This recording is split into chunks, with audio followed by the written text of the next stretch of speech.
મહારાષ્ટ્રની અમરાવતી બેઠક પરથી ભારતીય જનતા પાર્ટીએ એક ખૂબસૂરત મહિલાને મેદાનમાંથી ઉતારેલી છે। આ મહિલા પોતે અભિનેત્રી રહી ચૂક્યા છે અને મોડલ પણ રહી ચૂક્યા છે।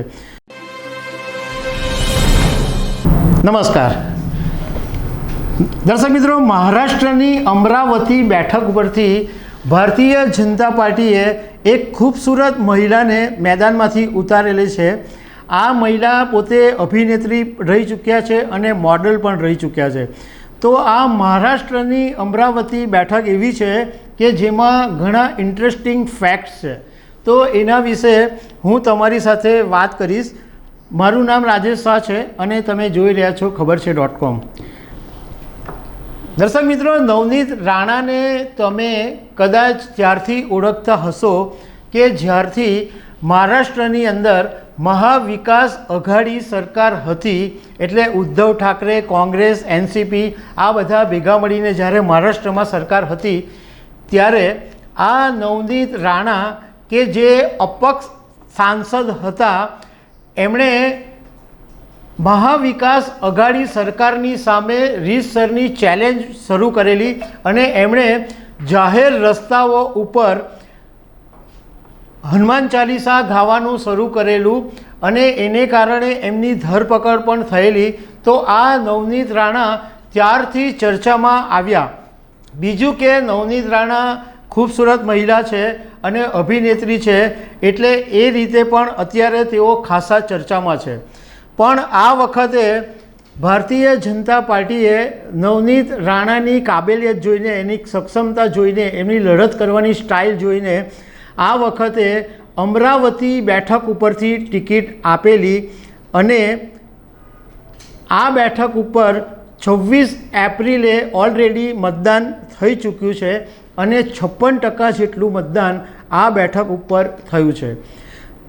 હવે આ નવનીત રાણા છે એ દક્ષિણ ભારતના બહુ જાણીતા અભિનેત્રી છે અને મોડેલ તરીકેની કેરિયર પણ બનાવી ચૂક્યા છે। 2019ની અંદર એમણે લોકસભાની ચૂંટણીમાં ઝંપલાવેલું અને એનસીપીના સપોર્ટથી તેઓ અપક્ષ તરીકે સાંસદ બનેલા હતા। એમણે એક ઇન્ટરવ્યૂની અંદર એવી વાત કરેલી કે જ્યારે હું 2019ની અંદર અપક્ષ તરીકે ચૂંટણી જીતી હતી ત્યારે પ્રધાનમંત્રી નરેન્દ્ર મોદીએ એક મુલાકાતમાં મને એવું કીધું હતું કે મારી આટલી બધી લહેર હોવા છતાં તમે એક અપક્ષ તરીકે જીત્યા, એ બહુ મોટી વાત કહેવાય। નવનીત રાણાએ આ વાત ઇન્ટરવ્યૂની અંદર કરેલી હતી। હવે આ અમરાવતી જે બેઠક છે એની થોડીક હિસ્ટ્રી આપણે જોઈએ તો 1952થી માંડીને 1984 સુધી કોંગ્રેસ આ બેઠક ઉપર સતત જીતતી હતી।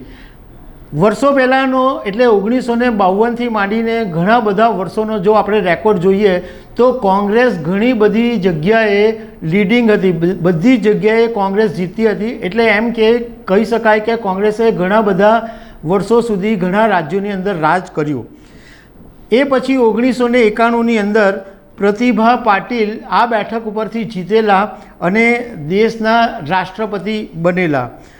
1996 પછી શિવસેનાનો આ બેઠક ઉપર પ્રભાવ વધ્યો અને 2009થી માંડીને 2014માં શિવસેનાના આનંદરાવ અડસુલ આ બેઠક ઉપરથી 2 વખત જીતેલા। 2019માં નવનીત રાણા અપક્ષ તરીકે જીતેલા અને આ વખતે 2024માં ભાજપે જ્યારે એમને ટિકિટ આપી ત્યારે એમની સામે કોંગ્રેસના બળવંત વાનખેડે અને જનશક્તિના દિનેશ બુબ જેવા અનેક નામાંકિત નેતાઓ એમની સામે ઊભેલા હતા।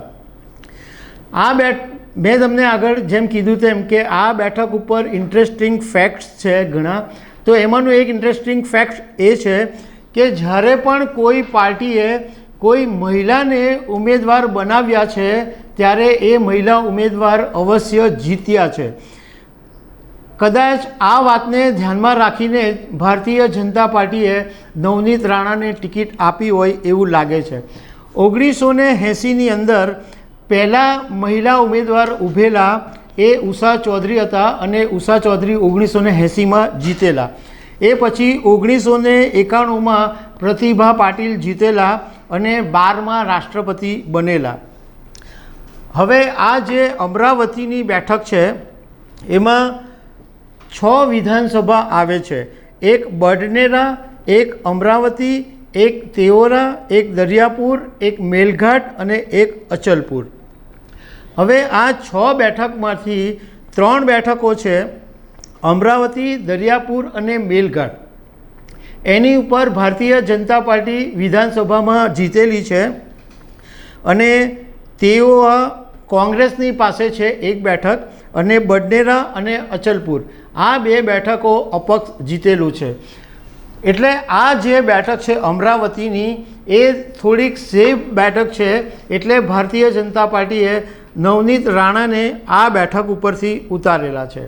તો દર્શક મિત્રો, આવી અનેક વાતો સાથે અમે તમને મળતા રહીશું. Thank you very much.